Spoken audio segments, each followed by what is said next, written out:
this video I want to show you how to play the chords and the octave mandolin accompaniment for the Irish jig, the Wren's Nest. This is an Irish jig composed by Frankie Gavin, the great fiddler of the Dannan.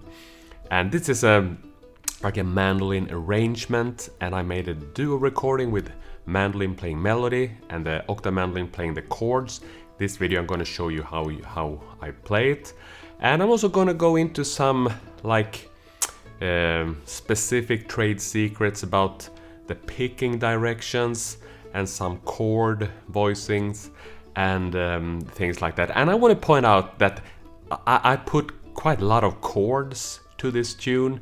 You can also play this with a more open sounding E minor drone kind of thing, but for the study purpose I think it's very good to have these chords under your fingers. You can then take some chords away if you feel like. Also, I want to let you know that I'm publishing this video and this tune with the kind permission of Simon Haines. So thank you so much, Simon. Here we go, the chords for Wren's Nest.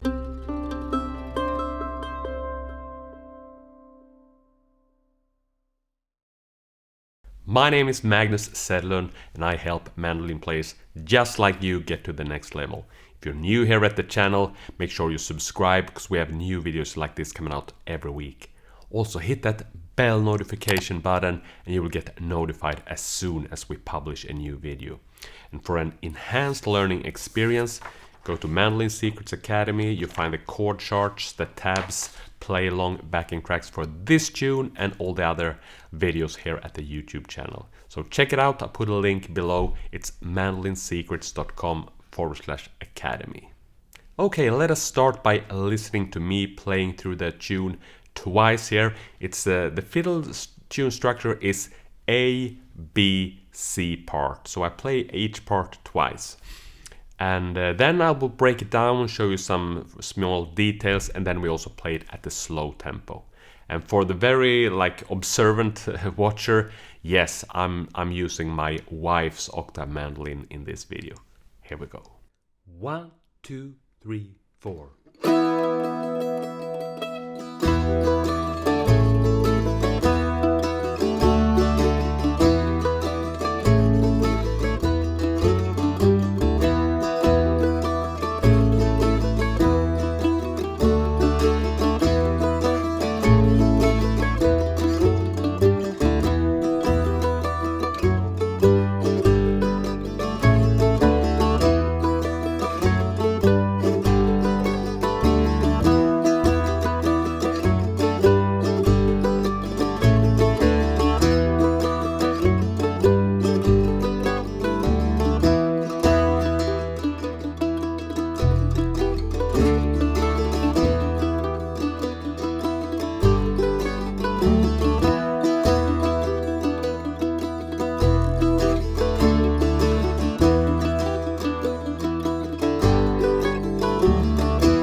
There you got it, and as I said, a lot of chords happening here. You can play it more simple with an E drone kind of thing, or with a few less chords, but I think it's good also to have a way to put more like a bass line movements that I'm doing here. Let me show you some first the chord shapes that I'm using and then some picking directions alternatives. So just looking at some chord shapes here. You got it also written in the PDF there, but for the E minor chord I'm using this one.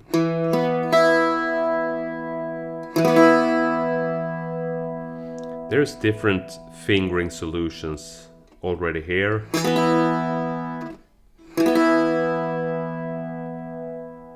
And it's more like an E5 chord, but I think of it as an E minor, therefore I also put E minor. Also the melody carries the really the minor sound to it. But again, E minor. Second bar is the A chord with a C sharp in the bottom.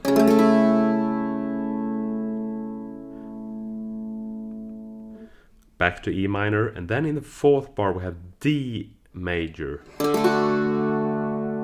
I'm playing only 3 strings here.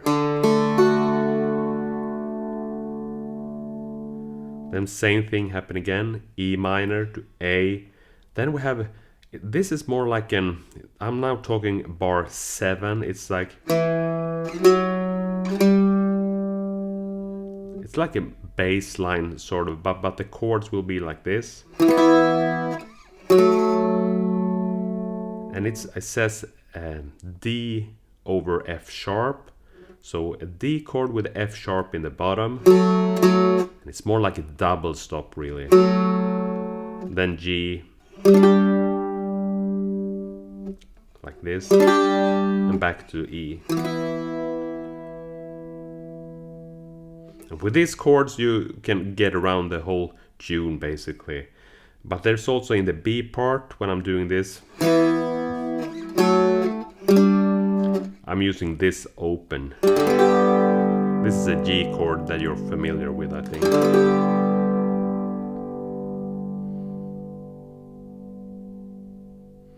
That's pretty much it. But also in the C part, I'm using another D shape.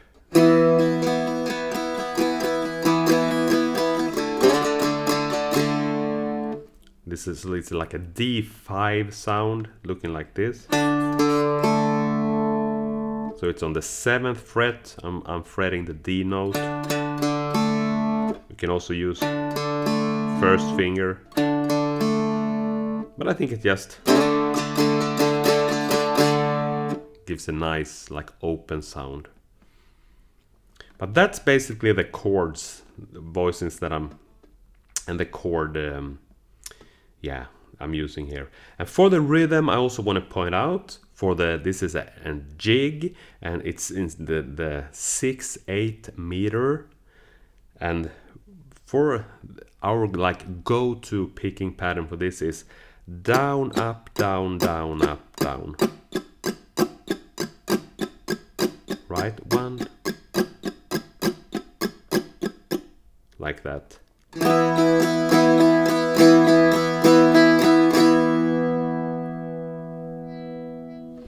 Also, one thing when fretting this E chord in the beginning, I like using my thumb here to kind of damp and mute the strings, the G string, so that's why it looks like this.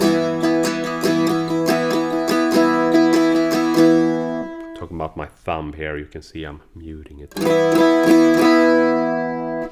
However, I'm referring to this, the go-to rhythm, down, up, down, down, up, down. There's a specific video about that rhythm, I put a link to it below. But also, I'm very often, when playing the accompaniment, I'm doing the rhythm sounding like this.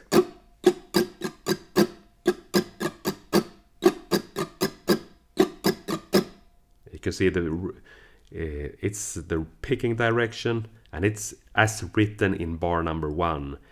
Down, up, down, up, down.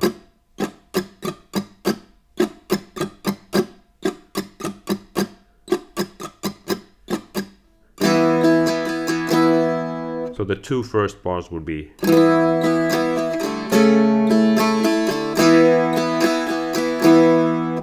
Yes, down, up.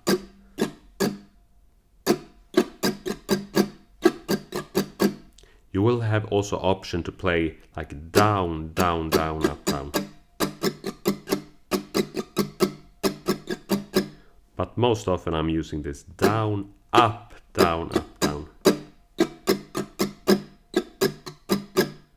Yeah.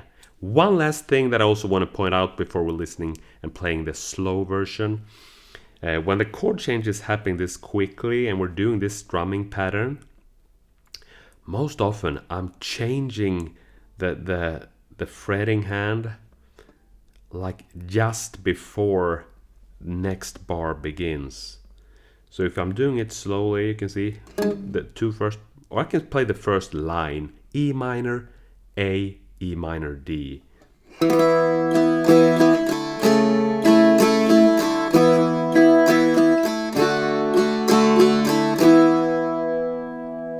So you can see what's happening there. I'm actually removing my fretting hand, preparing for the chord change, with my strumming hand still keeping the rhythm.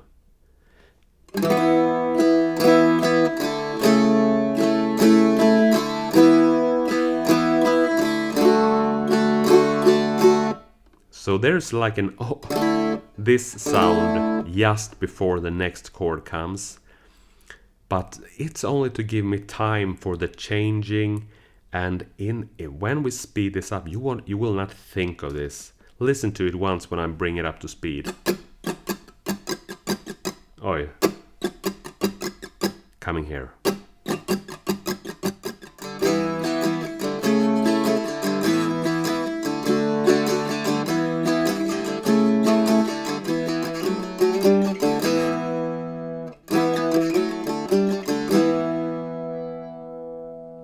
So don't be afraid of just letting go the fretting hand to prepare for the chord shift, because that's necessary when the chords are coming fast like this. So most of the things that I said there is actually in the chord chart and the PDF. So have a close look there. And also I just wanted to make it clear so you can have a close look at it now that we're playing it here at the slow tempo. So here we go, Wren's Nest, the accompaniment at slower tempo. 1, 2, 3, 4.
Yes, my friend, there you got it. And I also want to point out that this accompaniment also works good on the mandolin. So if you try it on the mandolin, you will realize that most of this you can apply exactly as it's written. And I learned to play this tune 20 years ago, I think, and I still love to play it. And I also recommend you check out the Dannan's version of this one, because it's a really good tune. And, well, I put more chords to it, mostly because of like a study purpose. But and the way I pointed this out a number of times, but I think if you have all these chords and the movement sort of, you can also leave some of them out and build an arrangement like that. If I was about to play this a couple of times, I wouldn't play this from the very start probably. That's it, my friend. As always, if you like the video, hit the thumbs up. And I would also be very happy if you would like to leave a comment below letting us know if you enjoy playing Celtic and Irish music on the octave mandolin, and what do you think of this tune. Thank you so much for watching. Hope to see you in a new video soon. Take care.